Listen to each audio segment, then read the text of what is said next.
والسلام على أشرف الأنبياء والمرسلين وعلى آله وأصحابه أجمعين. اللهم رب اشرح لي صدري ويسر لي أمري واحلل عقدة من لساني يفقه قولي. Yang dihormati saudara Najib serta semua sahabat-sahabat yang hadir pada malam ni. Alhamdulillah dapat kita bertemu semula setelah sekian lama kita tidak mengadakan kuliah di atas talian ini kerana masalah kengkangan masa dan juga keadaan anak baru ni suara tak keluar. Alhamdulillah hari ini suara kira masih lagi macam Ramli Sarip lah kira suara ni. InsyaAllah harap-harapnya suaranya dapat tak menghalang kita untuk meneruskan kuliah sirah kita pada malam ni. Kita berbincang tentang peristiwa yang kita nama Ghazwah Mu'tah. Ghazwah ni peperangan Mu'tah yang sangat hebat. Dia punya impak dia kepada perjuangan Islam yang dilalui oleh baginda sallallahu alaihi wasallam. Sekarang kita mulakan atau kita sambung pada beberapa ibarat dan pengajaran. Satu perkara penting yang mengagumkan dalam ghazwah ini ialah perbezaan bilangan yang begitu besar antara tentera muslimin dengan tentera musuh yang terdiri dari orang Rom dan musyrikin Arab. Anda dapati bilangan Arab kafir yang orang-orang Rom yang bersama mereka itu seramai hampir 200,000 orang pejuang. Mengikut riwayat Ibnu Ishaq, Ibnu Sa'ad dan keseluruhan ulama sirah, mereka berhadapan dengan tentera muslim yang hanya 3,000 orang pejuang. Berarti bilangan pihak musuh tidak kurang dari 50 kali ganda. Ini satu perkara sebagaimana yang disebut oleh pengarang kita, perkara penting yang mengagumkan 200,000 tentera musyrikin, tentera Rom dan juga campur dengan Arab, dan tentera Islam 3,000 orang. Anda sendiri pun bila tengok dia punya bilangan tentera Islam, sampai anda terpaksa ambil 2-3 buah buku sirah dan tengok juga internet. Takut yang 3,000 tu takut silap, tak letak kosong lagi 30,000. Kerana pada anggapan anda lah 30,000 pun tak munasabah. Ni kan pula 3,000. Tapi bila dah belik-belik semua, dah tengok-tengok semua, memang betul lah. Betul tak silap lah bahawa bilangan tentera Islam ialah 3,000 orang pejuang. Jadi kalau kita gambarkan perasaan dan juga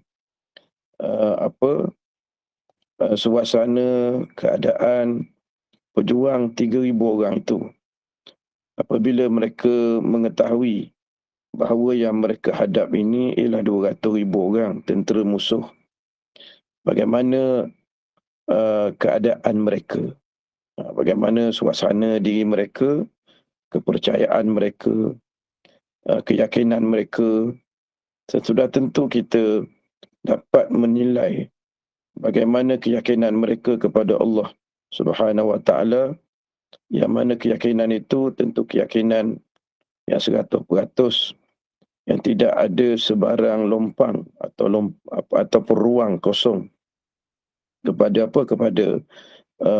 nilai iman mereka. Dan kalau anda tengok dari segi kekuatan iman mereka kepada Allah Subhanahu Wa Taala dan juga keyakinan mereka kepada Allah Subhanahu Wa Taala masa peperangan ini sangat hebat, sehingga kita rasakan bahawa ianya satu perkara yang sangat sukar untuk untuk untuk dilatih ke, ataupun sukar untuk digunakan masa yang panjang untuk melahirkan keyakinan yang begitu rupa.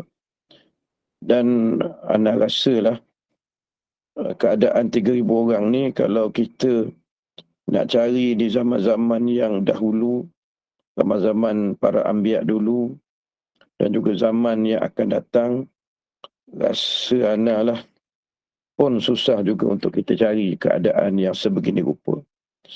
Inilah hebatnya, bagaimana selalu kita sebut bahawa hebatnya air tangan tarbiyah Nabi kita SAW, dan juga inilah dia hebatnya yang disebut oleh Muhammad Al-Ghazali dalam kitab dia, apa nama kitab dia, Waqi'ah Mu'asarah rasanya, yang mengatakan bahawa umat Islam di kalangan para sahabat Nabi di zaman baginda SAW merupakan jailul farid, ataupun generasi yang unggul yang telah dapat dibentuk oleh tangan baginda SAW. Ada katanya dari segi kemungkinan, apakah masih ada mungkin orang yang sebegini rupa keadaan iman mereka? Mungkin akan datang ni, yang pernah ana beritahu dalam kuliah-kuliah berkaitan dengan kiamat, akan datang ni mungkin ada satu suasana yang hampir sama tapi tak sama. Yang ini lebih hebat.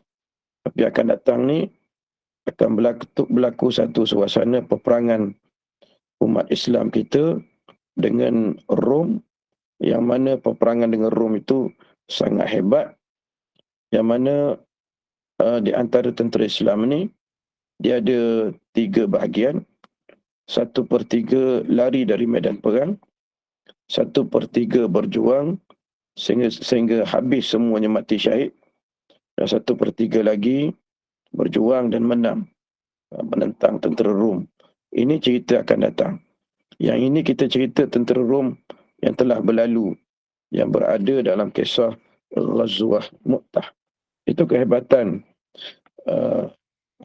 tentera Islam yang dididik oleh Nabi kita SAW. Dan sepatutnya kita yang berada dalam perjuangan Islam mengkaji dan menilai di manakah kekuatan mereka dan punca-punca kekuatan iman mereka yang sebegini rupa. Sebagai bandingan, jika anda bayangkannya, samalah tentera muslimin yang kerdil itu di hadapan tentera Rom umpama sungai kecil berhadapan dengan lautan besar yang bergelora dengan ombaknya. Tentera musuh lengkap dengan berbekalan senjata, makanan dan serba persiapan, sedangkan tentera muslimin serba kekurangan. Itulah keadaannya, yang mana suasana yang digambarkan oleh perenggan ini, kalau mungkin kita tengok balik helaian-helaian nota-nota kita yang berkaitan dengan tanda kiamat, kita akan berhadapan dengan peperangan yang sebegini dalam perenggan ini, ketika kita menentang Dajjal, dan juga ketika kita menentang Ya'juj dan Ma'juj. Suasana yang digambarkan dalam perenggan kedua ini mungkin berlaku di zaman-zaman akan datang, ketika yang macam mana kata tadi, ketika kita menentang tentera-tentera Dajjal dan juga tentera-tentera Ya'juj dan Ma'juj. Mungkin berlaku. Dan bagi mereka-mereka yang berkesempatan menghadiri peperangan ini, peperangan yang sedang kita bincang ini, mereka ini merupakan golongan yang sangat bertuah, golongan yang mendapat pahala besar daripada Allah Subhanahu Wa Taala, dan mereka mendapat keuntungan kerana telah menyertai peperangan yang sangat hebat ini. Memang selayaknya dihairankan kerana anda dapati tentera muslimin dengan kekurangan seperti yang telah disebutkan, merupakan sariyah, yakni tiada Rasulullah yang mengatur dan memimpin mereka untuk menghadapi lawan yang tidak seimbang. Di samping apa yang jelas kepada mereka, kalaulah mereka dikepung oleh musuh, sudah tentu mereka menjadi seolah-olah biji kecil berada dalam sebuah lubang tanah yang luas dan juga dalam. Maknanya, masa peperangan ini berlangsung, Rasulullah berada di kota Madinah. Maknanya Nabi kita tak ikut sama berperang. Sebab itu dinamakan Sariyah. Kerana Sariyah ini bermaksud bahawa kumpulan tentera yang kecil dan tidak disertai oleh Nabi kita Muhammad sallallahu alaihi wasallam. Walaupun dalam keadaan Rasulullah tidak menyertai sama, tetapi semangat mereka seolah-olah Nabi menyertai sama mereka dalam peperangan tersebut.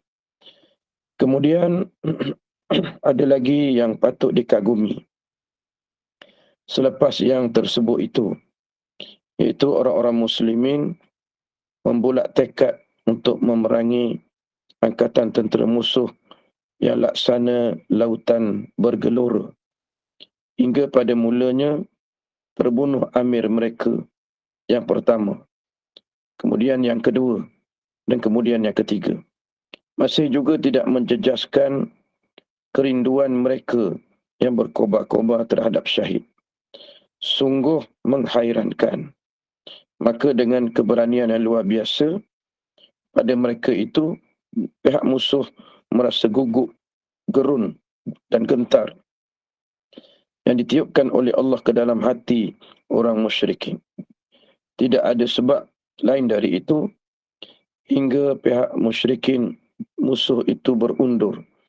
Dan sebelum berundur, sempat ditumbangkan begitu ramai sekali oleh muslimin. Jadi, apa yang kita lihat di sini ada dua perkara mungkin yang dapat kita kesan, yang menjadikan tentera Islam ni tak lari, tak berganjak walaupun setapak ke belakang. Yang pertama, mereka berjuang mencari syahid. Mereka berjuang mencari syahid. Dengan erti kata lain, mereka keluar berperang, mereka tak nak balik dah semula ke rumah mereka masing-masing, tapi mereka memburu syahid. Mereka mencari, secara kefahaman yang kita dapat ambil di sini, mereka mencari akhirat lebih pada dunia. Itulah di antara pembinaan pentarbiahan yang telah dilaksanakan oleh Nabi kita SAW, mengutamakan akhirat atau menjadikan akhirat sebagai objektif kita, tujuan perjuangan kita. Maka tak timbullah seseorang yang begini jelas perjuangan mereka untuk lari daripada medan perang. Begitu juga kalau kita ambil sekali lagi daripada sini, bukan sekadar mereka mencari syahid, tetapi mereka merindui akan syahid. Bukan sekadar mereka menuntut syahid, tapi mereka merindui syahid. Sedangkan mereka ini tak pernah lagi mengalami syahid itu, tetapi mereka rasa rindu dengan syahid. Kenapa? Kerana dalam masa mereka bersama dengan Rasulullah SAW, ketika mereka berjuang bersama dengan baginda SAW, baginda sentiasa memberikan mereka galakan ataupun tawaran, iaitu tawaran syurga yang dijanjikan oleh Allah Subhanahu wa taala. Maka janji ini telah mereka jadikan sebagai pegangan perjuangan mereka. Itulah di antara dua perkara yang dapat kita kesan daripada perenggan ini. Satu lagi, menjadi satu perkara yang juga pernah kita sebut dalam masa kita bentang topik ini dulu, bahawa umat Islam ini menjadi satu perkara yang diketahui umum oleh musuh-musuh Islam di zaman itu. Apabila mereka berperang dengan umat Islam, maka mereka akan mendapat perasaan takut kepada tentera Islam ini dengan jarak sebulan perjalanan. Itulah kelebihan yang Allah Subhanahu Wa Taala beri kepada Islam dan pejuang-pejuang Islam yang ada pada musuh-musuh Islam.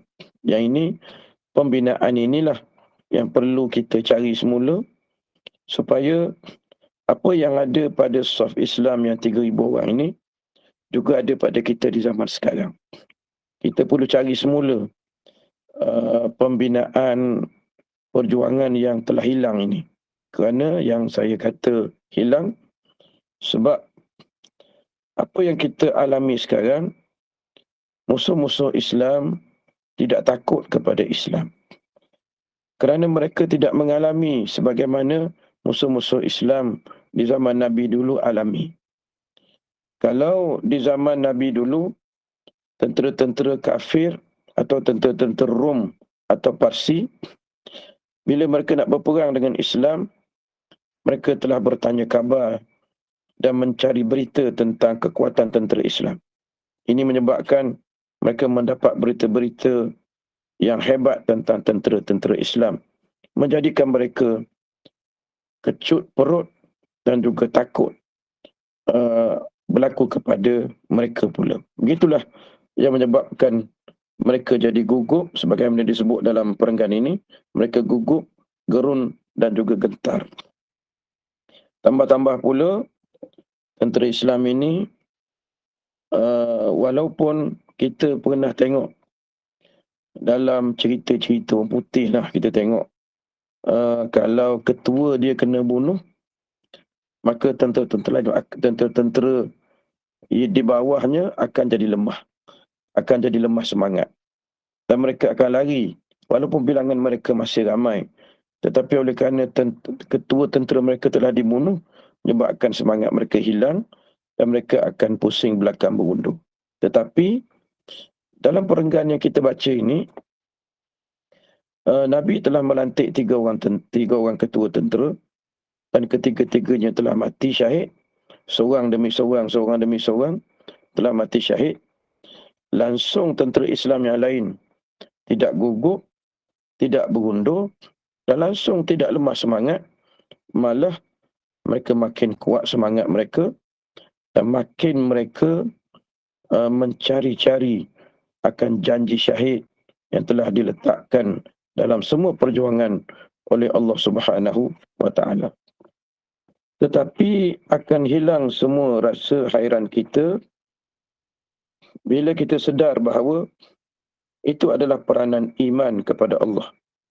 Iktimad, yakni pegangan kepadanya dan yakin kepada janjinya. InsyaAllah ya. Itu juga suatu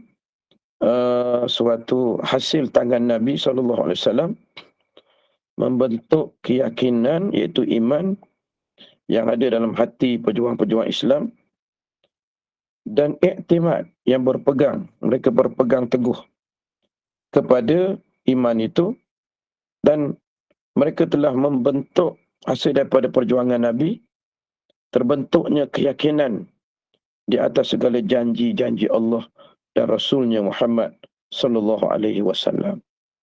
Mereka langsung tak ada rasa betul ke Nabi janji begini, tak ada.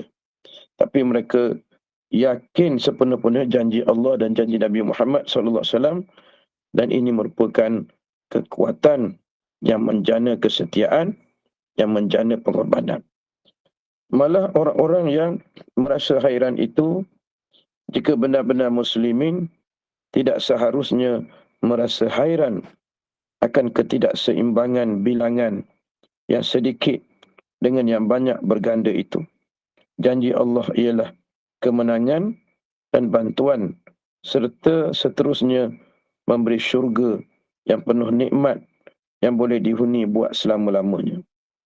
Jadi antara janji Allahnya ialah syurga. Sebagaimana yang kita pernah dengar dalam perang Uhud, apabila ada seorang sahabat pegang kurma, lalu dia kata, tidak ada perkara yang menghalangkan aku dengan syurga melainkan kurma ini. Lalu dia lemparkan kurmanya, lalu terus masuk ke dalam medan perang dan terus mati syahid. Itulah di antara kekuatan tentera Islam, kerana mereka yakin pada janji-janji Allah dan janji Nabi-Nya Muhammad sallallahu alaihi wasallam. Tentera yang kita kata tadi dalam perang Uhud tadi, yang saya ambil contoh tadi, dia bertanya kawan dia, apakah kamu tidak berbau dengan bau wangi? Apakah kamu tidak mencium bau wangi? Sahabat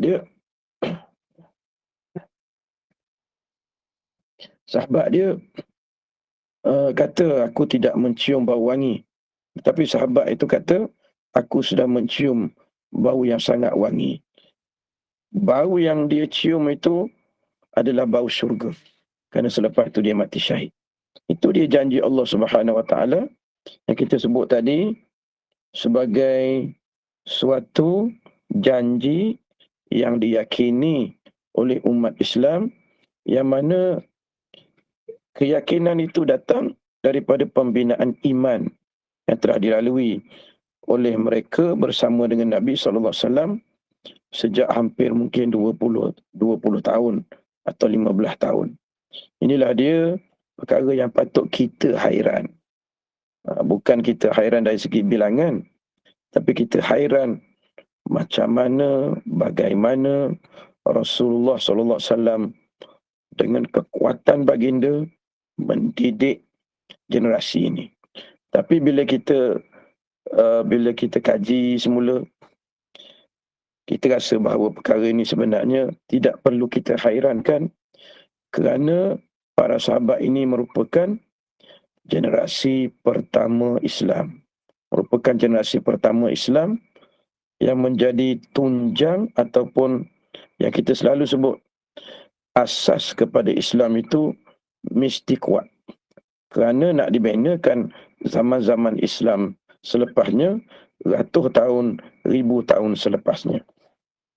Maka Muslim yang sejati ialah seperti kata Abdullah ibnu Rawahah radhiyallahu anhu, bahawa orang Muslimin berperang bukan berdasarkan kepada bilangan yang banyak atau kepada kekuatan, tetapi mereka berperang berdasarkan kepada agama ini, Islam, iaitu agama yang dengannya Muslimin mendapat kemuliaan dari Allah. Kejap ni gangguan sikit.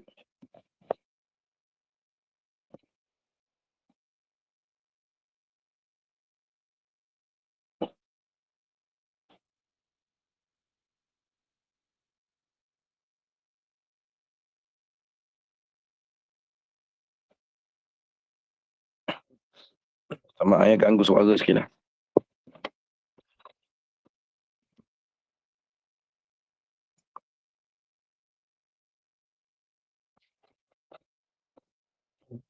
Okay, kita sambung sikit lagi insyaAllah. Apa yang disebut oleh Abdullah bin Rawahah. Abdullah bin Rawahah ni rasanya ketua tentera yang tumbang ataupun syahid yang ketiga, kalau tak silapnya. Saya ulang balik apa yang disebut oleh Abdullah bin Rawahah. Katanya, orang Muslim berperang bukan berdasarkan kepada bilangan yang banyak atau kepada kekuatan, tetapi mereka berperang berdasarkan kepada agama ini, iaitu Islam. Iaitu agama yang dengannya Muslim mendapat kemuliaan dari Allah Subhanahu Wa Taala. Ini pun kita acap kali kita sebut, kerap kali kita sebut tentang perkataan Saidina Umar. Rupanya apa yang disebut oleh Abdullah ibnu Rawahah ni adalah hasil daripada perkataan Saidina Umar Al-Khattab radhiyallahu anhu yang kita sentiasa ulang-ulang, tetapi walaupun kita ulang-ulang, bukan semua orang faham apa yang telah disebut oleh Sayyidina Umar. Ini dirakamkan sekali lagi oleh Abdullah bin Rawahah, sebagaimana yang kita pernah ceritakan bahawa Sayyidina Umar pernah menyebut kalamnya atau perkataannya ketika beliau mengadakan perjalanan jauh menuju ke Baitul Maqdis dalam urusannya untuk meresmikan tawanan ataupun meresmikan kemenangan Islam menawan kota Baitul Maqdis. Kata Sayyidina Umar kepada Abdullah, kepada Abu Ubaidah, kata Sayyidina Umar, nahnu qaumun a'azzanallahu bil Islam. Famahma nabtaghi bil izzati ghairu ma a'azzanallah azallanallah.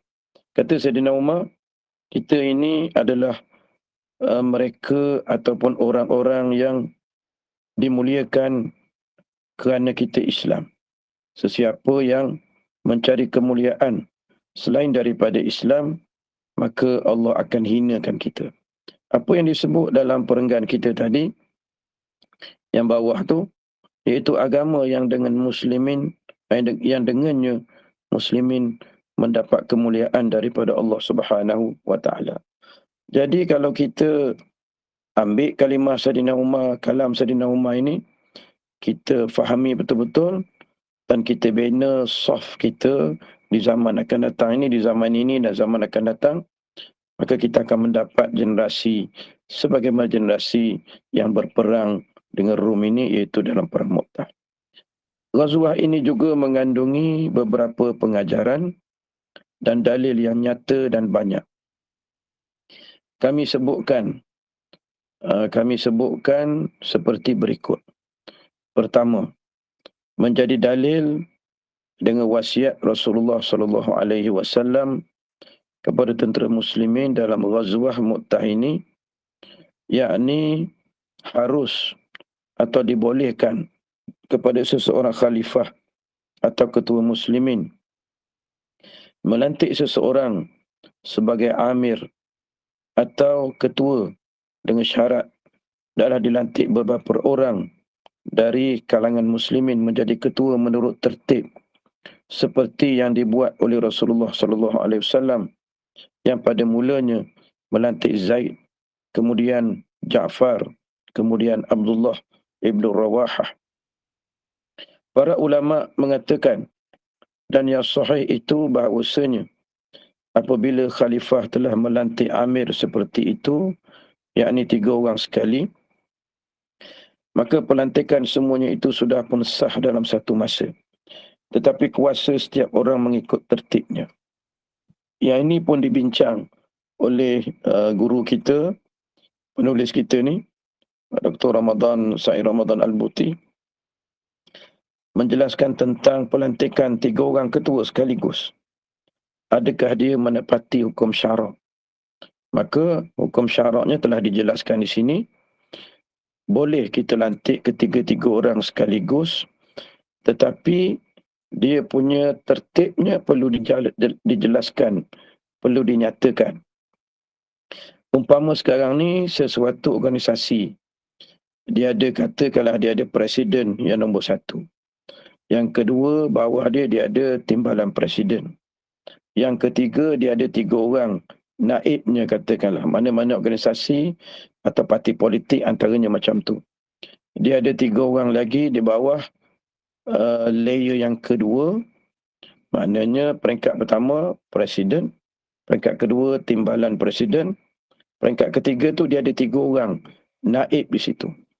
Maksudnya apabila berlaku sesuatu perkara yang menyebabkan peranan presiden itu dinafikan ataupun presiden tidak boleh memainkan peranannya, seumpama ditangkap, seumpama mati tiba-tiba, seumpama sakit dan sebagainya, maka secara automatik akan dilantik yang kedua. Kerana yang kedua ini telah dilantik sebagai timbalan presiden, maka dia lebih layak untuk menjadi timbalan presidennya dan menjadi pemangku kepada presiden. Maka secara automatik akan berlaku begitu.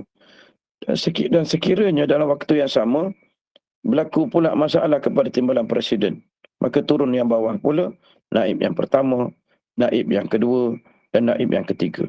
Begitulah seterusnya. Dari segi hukum hakam syarak dibenarkan kerana perkara ini telah dilaksanakan oleh baginda sallallahu alaihi wasallam. Dari segi tertib yang dimaksudkan di sini oleh penulis kita ialah tertib yang pertama, ketuanya ialah Zaid bin Harithah, anak angkat Nabi. Dia terus kekal menjadi ketua sehinggalah Nabi menyebutkan apabila Zaid telah gugur syahid, maka diganti pula oleh yang kedua, iaitu Ja'far bin Abi Talib. Seterusnya Nabi kita sambung lagi, seandainya Ja'far bin Abi Talib gugur syahid pula, maka akan bertukar secara automatik pemerintahan tentera kepada yang ketiga, iaitu Abdullah ibnu Rawahah. Dan Nabi kita SAW juga menyebutkan, sekiranya terkorban juga Ibnu Rawahah, maka terpulang kepada kamu untuk melantik yang lain, yang sesuai dengan tempat yang nak dilantik. Itu di antara satu pengurusan ketenteraan yang sangat cemerlang yang dilakukan oleh baginda sallallahu alaihi wasallam. Daripada situlah kita lihat dalam tentera, mana-mana tentera, negara-negara mana pun tenteranya, dia ada nombor 1, nombor 2, nombor 3. Sebenarnya tertib itulah yang menjadikan penggantian secara automatik yang boleh dilakukan. Itu maksudnya. Yang kedua, wasiat Rasulullah SAW itu juga menjadi dalil bahawa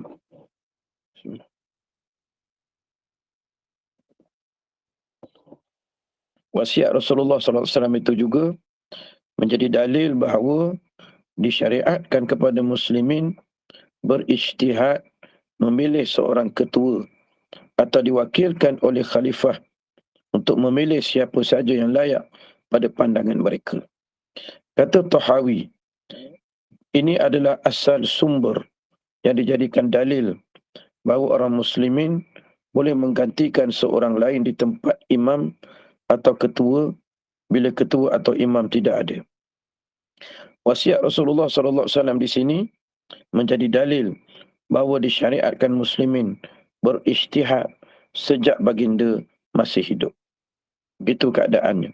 Apa yang telah kita tahu daripada ijtihad umat Islam, yang mana ketika mereka berijtihad, Rasulullah tidak ada bersama dengan mereka, tetapi mereka dibenarkan untuk berijtihad. Maksud perkara kedua ini ialah apabila syahidnya Zaid, kemudian pula syahidnya Ja'far, kemudian akhirnya syahid pula Ibnu Rawahah, maka tentera Islam tidak memiliki ketua lagi. Cuma oleh kerana umat Islam ni dilatih oleh Nabi SAW dengan wasiat Nabi, maka berijtihadlah kamu memilih siapa-siapa di kalangan kamu yang sesuai dengan jawatan. Maka daripada situlah naiknya seorang yang paling layak di tempat itu, iaitu Khalid bin Walid. Pengurusan ketenteraan ini, pengurusan kepimpinan ketenteraan ini sebenarnya telah dipelopor oleh Nabi kita sallallahu alaihi wasallam. Walaupun Nabi kita tidak memiliki, orang kata sekarang ni CJ PhD dan sebagainya, tetapi Nabi sallallahu alaihi wasallam lebih tahu daripada seorang pakar strategi tentera. Apa yang disebut oleh Tahawi ini adalah kata dia, ini adalah asal sumber yang dijadikan dalil bahawa orang muslimin boleh menggantikan seseorang lain di tempat imam atau ketua bila ketua atau imam tidak ada. Begitu keadaan. Yang ketiga, anda telah pun membaca hadis bahawa Rasulullah menyeru Zaid, Ja'far dan Ibnu Rawahah dengan mengalirkan air matanya. Padahal Rasulullah SAW dan mereka dipisahkan oleh jarak yang sungguh jauh. Maksudnya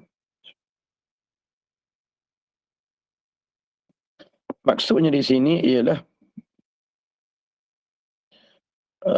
apa yang berlaku kepada baginda sallallahu alaihi wasallam sedang peperangan berlaku, Nabi kita berada di kota Madinah dan Nabi kita telah diberi kelebihan oleh Allah yang kita panggil sebagai mukjizat. Nabi kita dapat melihat secara langsung apa yang sedang berlaku di medan Mu'tah. Lalu Nabi kita menceritakan satu persatu secara langsung kepada penduduk-penduduk Madinah ketika itu juga.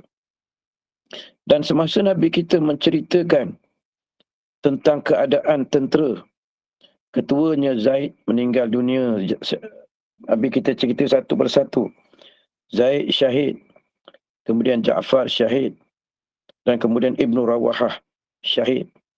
Ternyata masa Nabi menceritakan itu semua, air mata Nabi mengalir, dilihat oleh semua orang yang ada di Madinah ketika itu. Itu menunjukkan bahawa Allah Ta'ala menganugerahkan sesuatu yang ganjil kepada Rasulnya hingga dapat Rasulullah melihat keadaan mereka yang sedang berperang jauh di perbatasan negeri Syam. Malah dapat mendengar apa yang dibualkan oleh mereka. Itu adalah di antara perkara-perkara luar biasa yang dikurniakan oleh Allah kepada Rasulullah sallallahu alaihi wasallam. Dan perkara-perkara luar biasa ini bukan kepada Rasulullah sahaja yang dikurniakan Allah, tetapi juga kepada orang lain yang juga berjuang mengangkat kalimah Allah Subhanahu wa taala. Maknanya suasana yang berlaku kepada Nabi juga pernah berlaku kepada tentera Islam yang lain. Umpamanya tentera Islam yang dulu kita kata Chechnya dulu, yang ada sampai sekarang YouTube-nya, apabila masa peperangan dulu dengan Rusia, tentera-tentera Islam telah merancang menyerang kedudukan tentera Rusia. Dan mereka telah diamanahkan, satu kumpulan tentera ini telah diamanahkan untuk pergi menyerang kedudukan tentera Rusia. Tetapi apa yang mereka dapati ialah tentera Rusia telah diserang terlebih dahulu, yang mana orang yang menyerangnya tidak diketahui siapa. Apabila mereka sampai di tempat tersebut, semua tentera-tentera Rusia telah mati dan kebanyakan mereka telah dipancung kepalanya, tengkuknya telah dipancung. Yang tinggal hanya seorang atau dua orang saja. Itu pun dalam keadaan tentera Rusia ini kelihatan keadaan mereka yang sangat memalukan sampai terkencing kerana melihat sesuatu yang menakutkan. Daripada apa yang saya dengar cerita orang yang beritahu dan juga ada juga dalam YouTube, tentera Rusia ini melihat tentera-tentera yang berjubah putih, berserban putih, berkuda, yang mana kita dapat lihat dengan jelas tanda-tanda bila ada campur tangan malaikat dalam sesuatu peperangan. Mereka tidak bunuh dengan cara tikam, tapi mereka pancung kepala. Itu menandakan bahawa campur tangan para malaikat. Samalah juga dengan Rasulullah SAW tadi. Nabi kita telah menceritakan semua keadaan yang berlaku kepada umat Islam kita di Madinah. Itu kita panggil mukjizat. Dan mungkin juga yang ini yang kita sebut di sini mungkin dipanggil dengan kalimah-kalimah lain seperti karamah dan sebagainya. Juga berlaku kepada umat Islam. Bukan saja di Chechnya yang berlaku, tapi juga pernah berlaku di tempat-tempat lain yang menjadi sebutan para ulama kita, para sejarawan kita, para ahli tarikh atau pakar ahli sejarah kita tentang kelebihan-kelebihan mereka yang berada di medan perang yang diturunkan ma'unah ataupun pertolongan daripada Allah Subhanahu wa taala. Hadis itu juga menjadi dalil betapa kasihnya Rasulullah SAW kepada para sahabatnya. Hadis yang cerita tentang Nabi mengalirkan air mata, Nabi menangis sambil menceritakan keadaan peperangan itu kepada penduduk-penduduk Madinah. Lantaran kasihnya yang tidak terhingga menyebabkan Rasulullah SAW menangis sedih yang tak dapat ditahan bila diketahuinya sahabat-sahabatnya telah gugur syahid. Tapi kita tahu Nabi kita menangis sebagai sifat baginda, sifat manusia yang ada pada baginda. Tetapi kita tahu bahawa tangisan Nabi itu tidaklah sampai menafikan keadaan mereka. Sebab Nabi SAW sangat mengetahui bahawa mereka semua akan mendapat ganjaran besar di sisi Allah Subhanahu Wa Taala, iaitu syurga. Yang mana tadi kita sebut janji Allah untuk diberikan syurga ini yang diyakini oleh umat Islam yang berada dalam medan perang dan mereka ingin mendapat kelebihan mati syahid yang dijanjikan oleh Allah ini. Namun demikian, anda juga tahu bahawa menangisnya Rasulullah SAW itu tidaklah bermakna baginda tidak bersetuju dengan qada dan qadar Allah. Walaupun hatinya berduka cita hingga mengalir air matanya, seperti yang disabdakan sendiri oleh baginda SAW. Maksudnya, itu adalah tabiat sopan santun serta kasih sayang yang disemula jadikan oleh Allah kepada manusia. Itu keadaan Nabi. Nabi kita melarang kita meratap. Nabi kita melarang kita ni meraung-raung apabila berlaku kematian. Kerana meraung dan meratap ini seolah-olah menunjukkan orang itu tidak redha dengan qada dan qadar Allah Subhanahu Wa Taala. Tapi kita juga tidak dibenarkan sama sekali tidak menunjukkan kesedihan. Kerana bila ada orang mati, kita kena tunjuk kesedihan itu.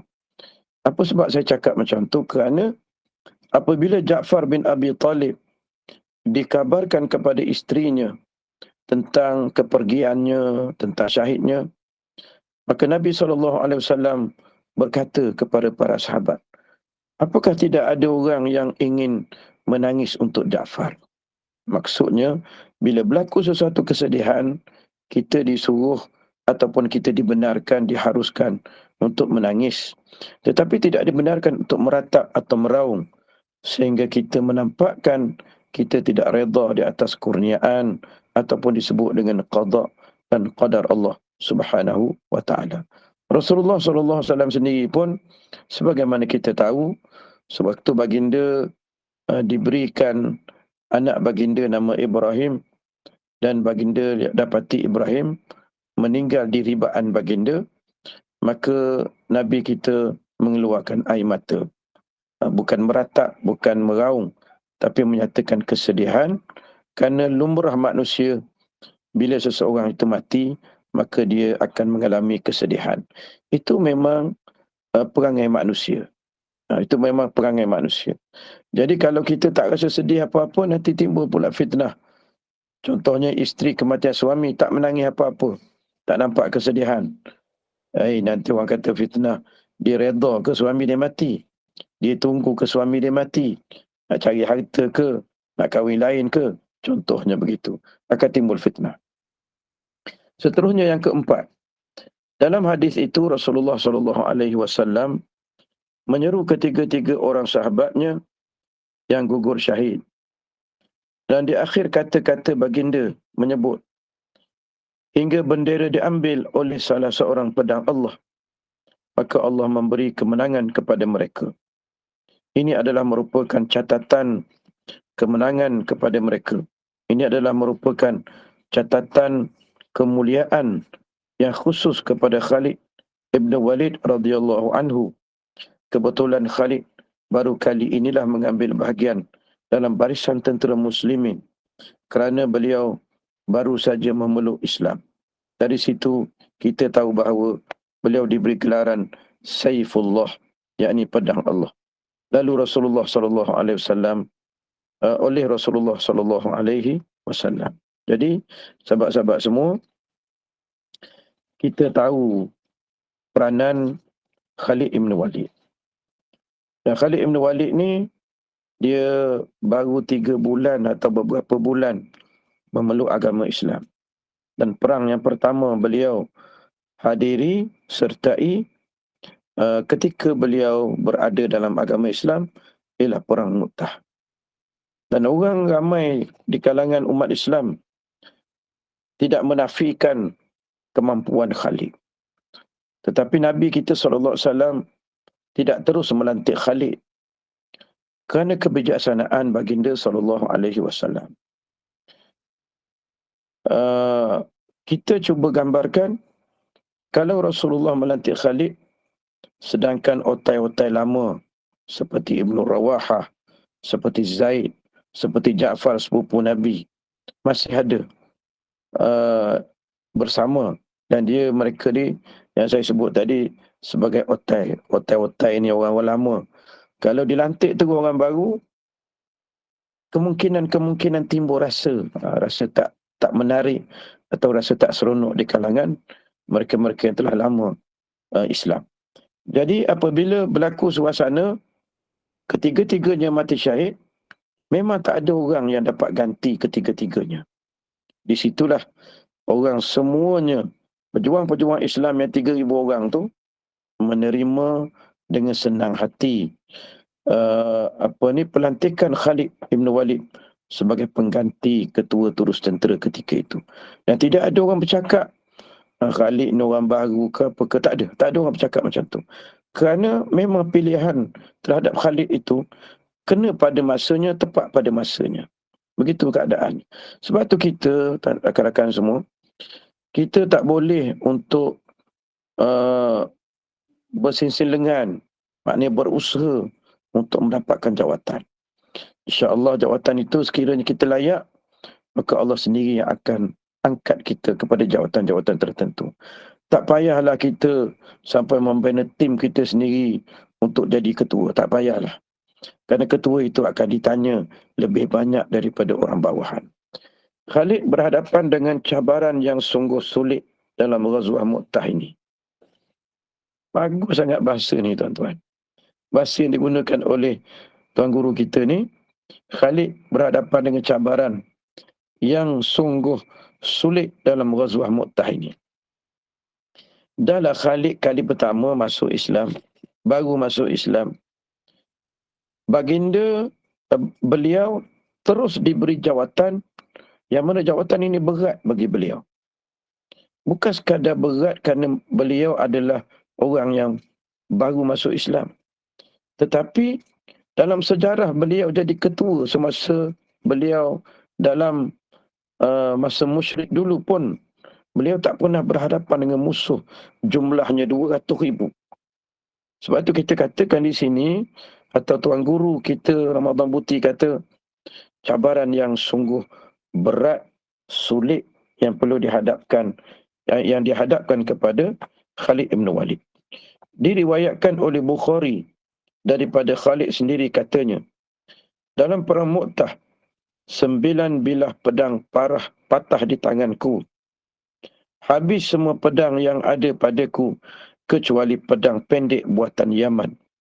Ibnu Hajar mengulas bahawa hadis ini menjadi bukti pihak muslimin membunuh banyak orang-orang musyrikin. Sampai gitu gambaran Ibnu Hajar tentang perang itu.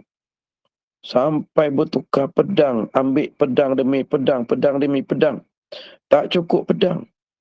Menggambarkan bahawa betapa ramainya umat Islam membunuh tentera-tentera Rom. Antara sebab mengapa orang ramai di Madinah bersorak mengejek para pejuang yang pulang dari Mu'tah dengan mengatakan, wahai orang-orang yang lari, kamu lari dari Sabilullah. Itu adalah kerana para pejuang tersebut tidak mengejar musuh setelah mengalahkan mereka. Ini satu keadaan lagi bila pejuang Islam balik, mereka telah disindir. Kenapa tak kejar musuh lari?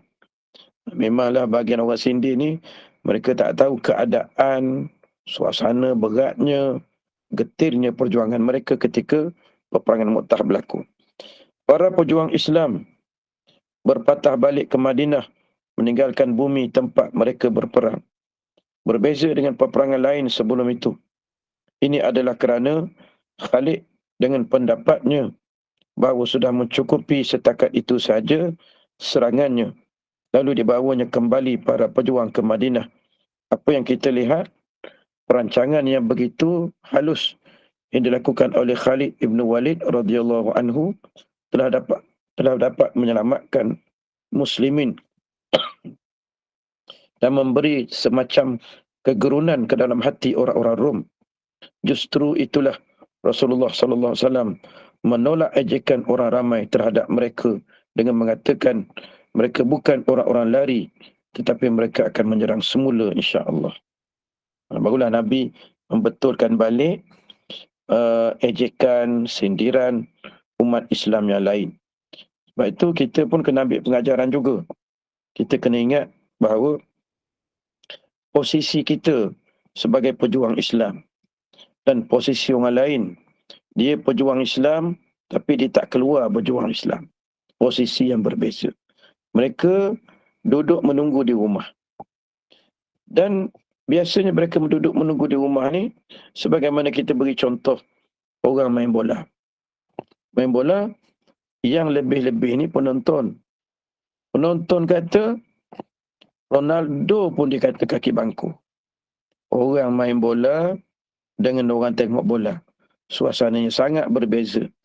Peritnya main bola, tentu pemain-pemain itu lebih perit daripada orang yang sekadar melihat.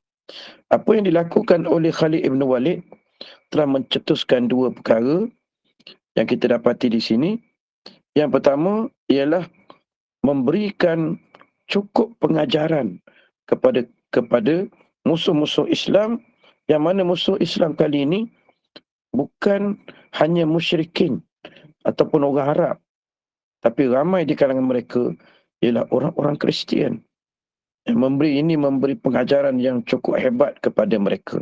Di samping itu, juga tindakan Khalid ini telah memberikan suatu ruang kepada tentera-tentera Islam untuk mengatur tindakan selanjutnya, menyerang tentera Rom. Jadi bila berlaku suasana begitu, kita bukan dianggap lari daripada medan perang, tapi kita nak atur tapak berikutnya, serangan berikutnya kepada kaum Rom itu. Nah, kita dapati selepas daripada berlaku perang Mu'tah ini, minta maaf mungkin ada kesilapan sikit, tak berapa rujuk yang ini, tapi saya ingat Ana lah, bahawa tentera Rom ini selepas berlaku perang dengan tentera Islam di medan Mu'tah, selepas itu berlaku pula peperangan yang dilalui oleh tentera Islam di zaman siapa ya? Di zaman Khalifah Mu'tasim. Khalifah Mu'tasim selepas itu. Yang mana Khalifah Mu'tasim telah mengalahkan tentera-tentera Rom yang menguasai menjajah kota Amurah. Kota silap saya lah. Kota Amurah, yang mana tentera-tentera Mu'tasim telah dapat menawan kota Amurah, yang kita pernah cerita disebabkan oleh seorang perempuan. Maka Khalifah Mu'tasim telah melancarkan serangan kepada kedudukan Rom di kota Amurah, yang akhirnya dapat menawan kota Amurah. Itu di antara peperangan yang berlaku selepas perang Mu'tah ini yang melibatkan tentera Rom.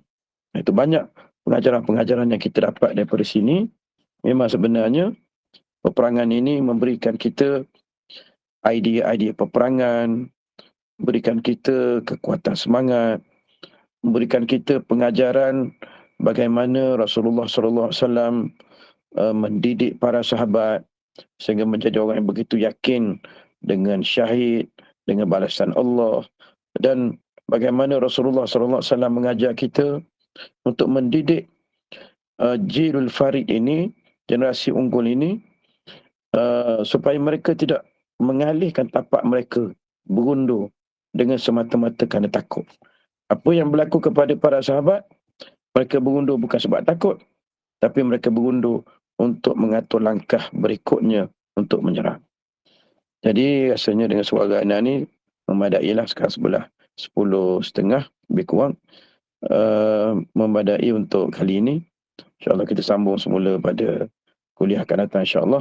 Anak sudah balik kepada Tuan Najib kita lah insyaAllah. Silakan.